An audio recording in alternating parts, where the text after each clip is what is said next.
For centuries, popular imagination has painted a vivid picture of Roman emperors.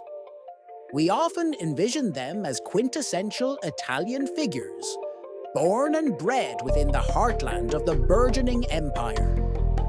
This common belief suggests a lineage deeply rooted in the Italian peninsula, a natural progression of power from Rome itself. Yet, this widely held perception, reinforced by countless stories and depictions, is surprisingly far from the historical truth. The reality is that a significant majority of Roman emperors, especially during the empire's most expansive and influential period, were not born in Italy at all. This fact challenges our fundamental understanding of Roman identity and power. The Roman Empire was a vast, sprawling entity, stretching across continents and encompassing myriad cultures. Its rulers, the very individuals who shaped its destiny, hailed from an astonishing array of regions. From the sun-baked deserts of North Africa to the rugged frontiers of the Balkans, emperors emerged from every corner of the known world. This raises a profound question. What does this remarkable diversity reveal about the nature of power in ancient Rome? What does it tell us about identity, belonging, and the very definition of Roman itself? The answers reshape our understanding of one of history's greatest civilizations. Our purpose today is to dismantle this persistent Italian emperor myth. We will explore the true origins of Rome's leaders, uncovering a narrative far richer and more complex than commonly believed. Prepare to have your preconceptions challenged as we journey through the empire's diverse leadership. Pop culture has undeniably played a powerful role in shaping our image of the Roman emperor. We often picture a patrician figure, perhaps clad in a toga, emerging from a grand marble villa nestled in the Italian countryside. This image is deeply ingrained, a symbol of Roman aristocracy and heritage. Movies, historical novels, and even some textbooks have consistently reinforced this portrayal. They often focus on emperors with clear ties to Rome or central Italy, inadvertently creating a narrative where Italian birthright was a prerequisite for imperial power. This narrow focus obscures a much broader historical reality. However, the historical reality of the Roman Empire was far more expansive and inclusive than these popular depictions suggest. Italy, while the symbolic and administrative heart, constituted only a small fraction of the empire's immense territorial reach. The empire was a mosaic of peoples, cultures, and landscapes. Rome itself functioned less as a nation-state in the modern sense, and more as a vast civilization system. It was an intricate network of provinces, cities, and military outposts, all bound by Roman law, infrastructure, and ambition. This system valued contribution and loyalty above all else. Within this sprawling system, the principle of meritocracy often superseded birthplace. Talent, military prowess, administrative skill, and unwavering loyalty to Rome were the true currencies of power. An individual's origin became secondary to their ability to serve and lead the empire effectively. One of the most striking examples of Rome's diverse leadership is Trajan, often celebrated as one of the 5 good emperors. He was born in Italica, a Roman settlement located in modern-day Seville, Spain. This made him Rome's first emperor, born entirely outside of Italy. Trajan's ascension to power marked a pivotal moment, demonstrating that the imperial purple was not exclusive to those from the Italian peninsula. His Spanish origins did not hinder his rise. Instead, His military genius and administrative acumen propelled him to the highest office. Under his rule, the Roman Empire reached its maximum territorial extent, a testament to his extraordinary leadership. Following Trajan, we encounter Hadrian, another emperor with strong ties to Hispania.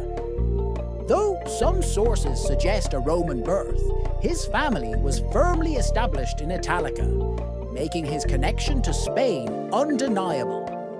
Hadrian was a man of immense intellect, deeply fascinated by architecture, philosophy, and the arts.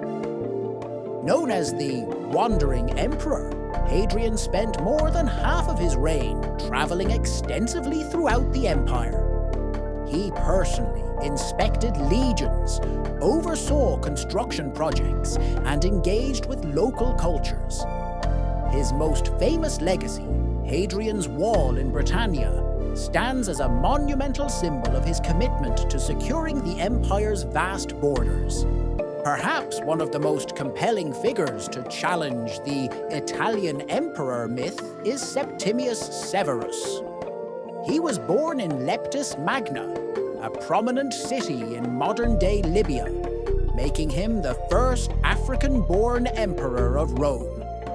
His rise from a provincial background to the imperial throne is a powerful narrative of ambition and capability. Septimius Severus was a brilliant general and a shrewd administrator. He restored discipline to the Roman army, which had grown lax, and consolidated imperial power after a period of civil strife.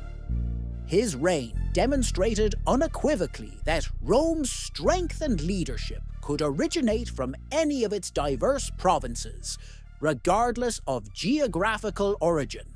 Hey, if you've made it this far, you're clearly as fascinated by hidden history as I am. I dive into the forgotten corners of the ancient world every week, uncovering the people and places history nearly erased. So, if you're enjoying this journey through the Roman Empire's African legacy, hit that subscribe button and join the Turkish Odyssey community. We've got more untold stories coming, from emperors who defied destiny to lost cities buried beneath our feet.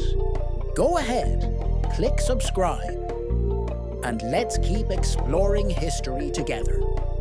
By the 2nd century CE, the Roman Empire truly reflected its vast diversity in its leadership. Emperors began to emerge from an astonishing array of regions, including North Africa, the Balkans, Syria, and Gaul. This period showcased a remarkable openness to talent from across the empire. The legions, the backbone of Roman power, often respected success and capability over ancestral lineage.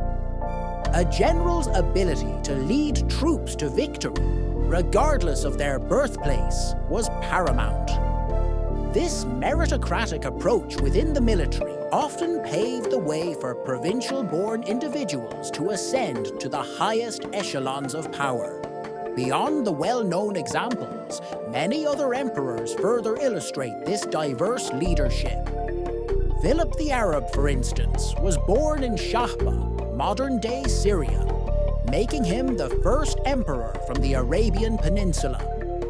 His reign, though brief, underscored the empire's capacity to elevate individuals from its easternmost provinces. Another monumental figure, Constantine the Great, was born in Nasus, modern-day Niš, Serbia. His pivotal role in uniting the Eastern and Western Roman empires and his embrace of Christianity profoundly reshaped the course of European history. His Balkan origins highlight the empire's broad, geographical reach for leadership. Rome's secret to its extraordinary longevity and enduring influence lay in its remarkable adaptability. It possessed an unparalleled ability to absorb talent, integrate new faiths, and assimilate diverse cultures from the lands it conquered. This constant influx of new perspectives and capabilities invigorated the empire. This embrace of diversity was not merely a passive acceptance.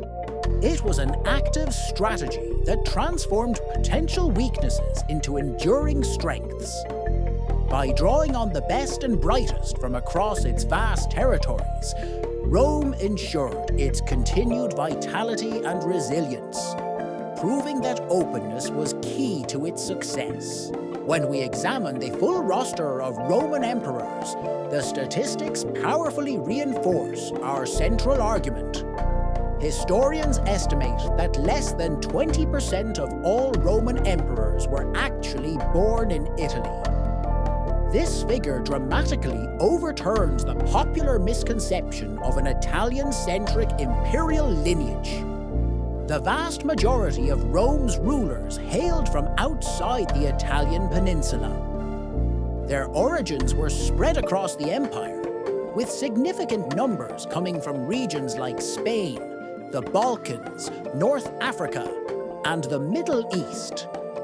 This geographical spread underscores the truly imperial nature of Roman leadership.